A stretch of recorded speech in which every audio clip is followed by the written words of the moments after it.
Everybody, thank you so much for taking the time to join today's webinar. My name's Mel. I'm the Quality and Process Audit Manager here at Care First, and what we thought would be interesting for you today is to look at managing alcohol intake during lockdown as part of our COVID-19 comms this week. If there are any questions at all throughout today's session, we would just ask if you wouldn't mind leaving those until the end, and we will do a short Q&A session at the end. So there is a type box in the top right hand corner of your screen where you can type any questions throughout the session, and we'll answer those together at the end.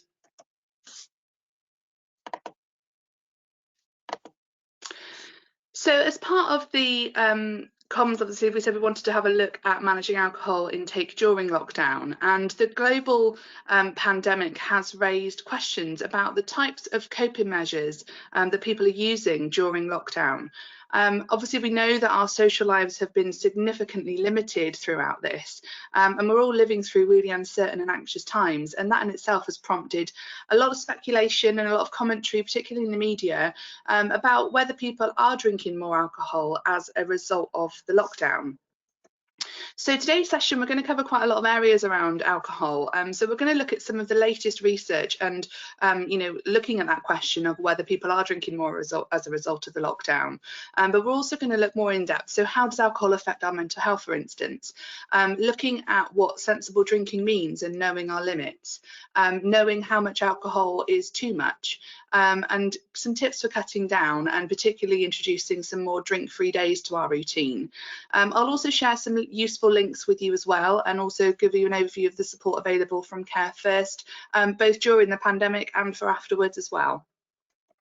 So just to take a look at some of the latest research, so new research has recently been commissioned by the charity in the UK, Alcohol Change UK, which has found that more than 1 in 5 adults who drink alcohol are drinking more often since the lockdown began on the 23rd of March.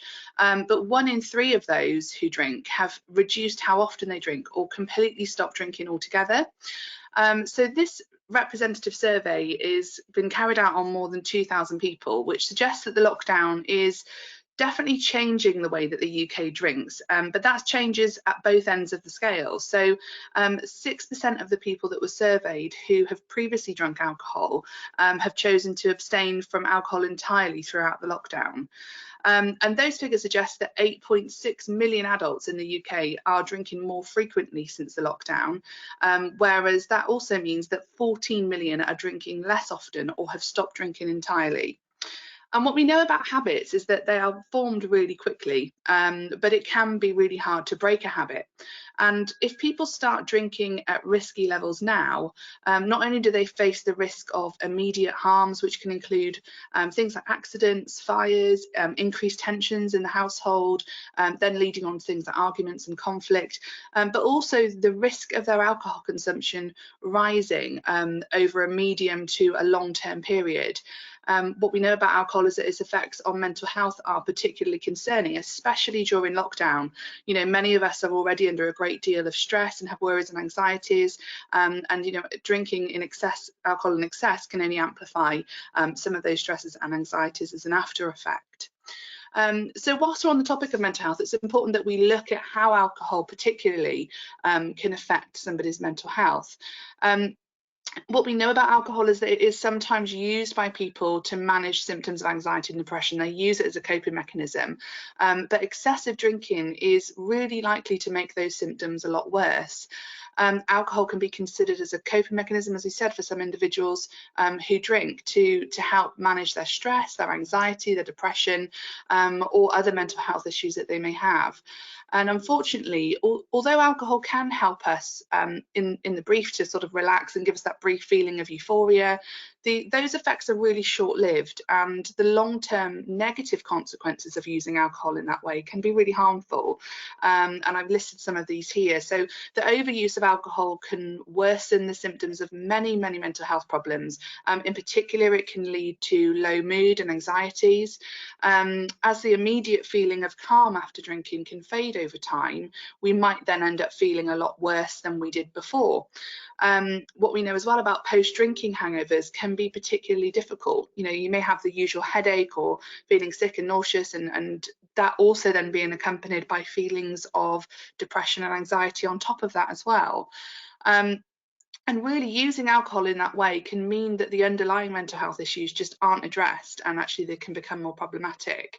And if individuals become to rely on alcohol to manage their mental health issues in that way, that reliance in itself can really become a problem. You know, individuals might find that their drinking starts to get in the way of other things within their life, other activities. It can put a strain on our relationships, both at home and at work. It can have an effect on our home life. And both of those things can really undermine our mental well-being on a whole.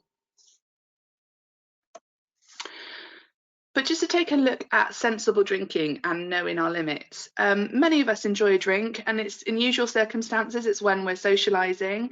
But lately, you know, we may be finding that we're drinking a lot more at home than we would do normally. Now, whilst infrequent drinking, it shouldn't do too much harm, but it's regularly overdoing it that is associated with a huge range of health risks.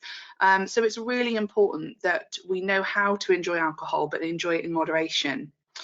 Sensible drinking means exactly that. It means knowing what your limits are and being aware of just how much you're drinking. And to put it simply, sensible drinking just means not drinking alcohol in excess. Because excessive alcohol use can mean the liver becomes overloaded and it just can't deal with the amount of alcohol in the bloodstream quickly enough to stop it from affecting the rest of our body. Alcohol can make us feel happy. It can make us feel lightheaded and talkative and have, you know, a positive effect on us at the time. But at the same time, it is also really damaging to our bodies, and it's important that, you know, we stay mindful of that. And if you drink heavily, you can have an increased risk of developing, as we said, a huge range of adverse health conditions, including, you know, there's both physical and mental health risks. So including things like inflammation and cirrhosis of the liver. It can cause some cancers, high blood pressures, stomach disorders, obesities, and as we've mentioned previously, it has a huge effect on our mental health as well. So with that in mind, it's important to try and get an understanding of just how much is too much. You know, it's good to kind of cover these areas off and look at the facts and look at the research behind it, but we need to be able to gain our own understanding of how much is too much for us. And the guidelines are there to be able to help you stay in control of your drinking, to help keep those health risks from alcohol to a really low level if you are finding that you're drinking most weeks at the moment. So the guidelines are that men and women are advised not to drink any more than 14 units a week on a regular basis. Just to note, that's applicable to both men and women. It's also important that we try and spread drinking over 3 or more days if you regularly drink as much as 14 units a week. If you want to cut down, try to have several alcohol-free days each week. That's a really easy way to try and reduce the amount that we're drinking and the frequency in which we're drinking. And also pregnant women are advised not to drink alcohol at all during their pregnancies. And just to kind of put some of those figures into perspective, because sometimes people might consider that a unit is equivalent to 1 drink, and that's not the case at all. So 14 units is equivalent to 6 pints of average strength beer or 10 small glasses of low strength wine. So that kind of puts it into perspective as to what those units actually look like. And if you're finding that, you know, you might be drinking more than 14 units a week, or at that level of 14 units a week, or perhaps it's a lot lower for you and perhaps you do just want to try and cut down as much as you can. We're just going to cover some tips now on how best we can cut down on our drinking. So if you're drinking more than you'd like to, or more than those recommended limits, it's recommended that you should try and cut down if possible. So consider drinking things like low alcohol beers, or at least try not to drink strong beers or lagers. I don't want to emphasize too much on just one type of drink. So obviously there are low alcohol alternatives for other drinks such as wines, gins, and ciders as well, so that there is a range of low alcohol options if you wanted to consider swapping those out. Also try pacing the rate that you're drinking. So perhaps if you have if you want to have a couple of glasses of wine, you know, try and have a soft drink in between, just to try and pace that rate of drinking down so that you're not consuming quite as much in such a short space of time. Also, if you eat when you drink, you may end up drinking less as well. So if you want to sort of say, I'm going to have 3 drinks a week, you know, try and make sure you're having those drinks with your evening meal, because you're less likely to want to drink more if you're having it with a meal than if you're having it without food. Also, try not to stock up on alcohol. It may have been tempting, when there were shortages in the supermarkets, that we felt that we had to kind of stockpile items. But having alcohol, particularly at home, can make it more likely that you're going to end up having a drink when you wouldn't usually. So try to make sure you're only ever buying alcohol when you actually plan to drink it, rather than keeping it stocked up in the home. It might also be worth considering, and reviewing really your entire social routine for when the lockdown is lifted. So for example, you might want to consider things like cutting back on the types of social activity which would usually involve you drinking, trying different social activities where drinking isn't involved at all. Or it might be that you want to say that you don't want to cut back on those social experiences and activities because you've been without them for so long, but it might be that instead you decide that you're going to drive to some of them, so it means that you're not able to have a drink where you would usually. Or reducing the number of days in the week where you would usually go out to drink, maybe limit that to 1 or 2, and avoid instead of going out early to pubs or clubs, maybe make sure that you're not attending those kind of areas until later in the evening, when you're less likely to have a prolonged period of drinking when you would do usually. And it's really important as well that you try to resist any pressure from people who might be encouraging you to drink more than you really want to. Peer pressure can be a really difficult thing, and we might feel that we have to keep up with the crowd or follow what everybody else is doing, when actually it's about your own well-being. And if you're not wanting to drink as much as that, then you don't need to feel that you have to. And there are ways, as we've said, in which you can limit things. So if you're wanting to pace your drinks, if everybody is drinking at quite a high pace that you don't feel you want to, as I've said, try introducing alternating your drinks in between, so that you're not consuming quite as much alcohol as everybody else if you don't want to. And it's also a really great way to cut down by introducing drink-free days. Now, this is a campaign that's been launched by the UK alcohol charity DrinkAware. And they've said that cutting down the number of days a week that we drink is a really easy way for us to have less and feel much better. And having drink-free days every week has a huge range of health benefits, and I've listed some of these here. So low blood pressure, reducing the risk of cancer and heart and liver disease. It can increase weight loss. It can make sure that we have better sleep, improve our mental health, give us a healthier appearance, increase our energy, and save us money as well. So there are, a huge range of benefits just by cutting out some of the drinking days that we have. It might be that you want to say, I'm going to limit my drinking days to just the weekend, or I'm going to allow myself to have a drink midweek but then cut down from drinking at weekends. Just try and pace where you're going to be having alcohol throughout the week, and try and reduce it as much as you can. So I've also included some useful links for information here as well. So if you wanted to learn a little bit more about the survey that Alcohol Change UK have recently done around COVID and lockdown, you can view that using this link at the top here. There is also a link there to the press release as well, if you wanted to find out a little bit more about those findings in a lot more detail than we've covered today. Equally, if you wanted to learn a little bit more about how alcohol can affect our mental health and go into a bit more detail around that, the link for that information is also up on the second one down on this page. Also, there's a whole range of useful articles and information on the Care First Lifestyle site, and alcohol is one of those. You can also complete a wellbeing assessment on the lifestyle site, and alcohol forms part of that assessment, and it will just assess how much you're drinking, whether it's something that you might want to make a focus at the moment, and it has all the tools and information on that site to help you make some of those positive changes, along with the material that we've delivered today and this week on alcohol. Also, a website for the charity drinkaware.co.uk and Alcohol Concern as well. There's a whole range of useful hints, tips and information to help you cut down there.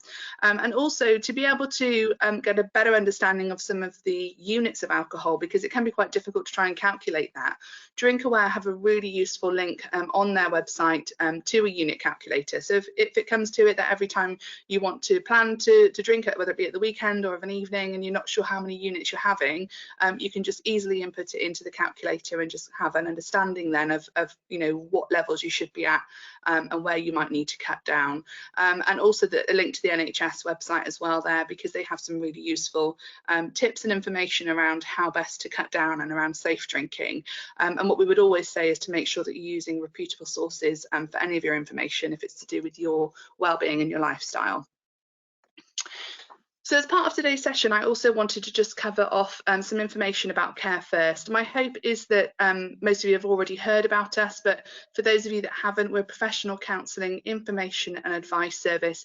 We offer support for absolutely any issue, whether it be arising from work or home, and we appreciate that at the moment that could be one and the same for a lot of people. So please don't feel that it's just for work problems, because it's a service that's provided through your organisation.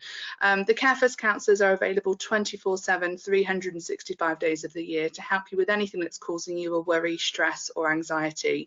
The counsellor will support you in the moment during your first call and really establish what the best way forward is going to be for you. That might be that you just need to have a one-off call that day around something that's causing you a worry, whether it be around your alcohol intake or any other stress or anxiety from home or your work life, and they will just assess what's going to be best for you. And that might be that you have that one call that day, or it might be that you have you phone us back as and when you need some support, or it might be that you enter into some contracted counselling with the same counsellor that you speak to each time. We also have information specialist services available 8 AM to 8 PM Monday to Friday, and the importance of that service is that they are able to help with absolutely any practical element to your lifestyle. So we recognise it's not always the emotional things in somebody's life that can cause the most worry, but actually it's the practical things as well, and sometimes just having the answers to those questions that we may have can be really helpful in terms of putting us back in control of a situation, to be able to focus on some of the emotional elements to it as well.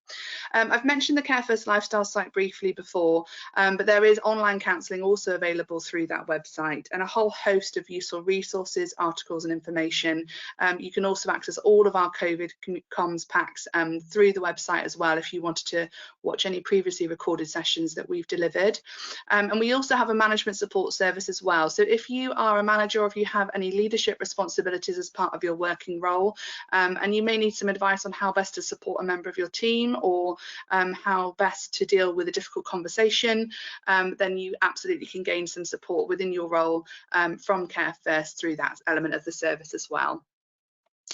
And I also just wanted to touch upon the confidentiality of the service as well, because it's important that, it's natural when a service is provided through work that you may question just how confidential it is.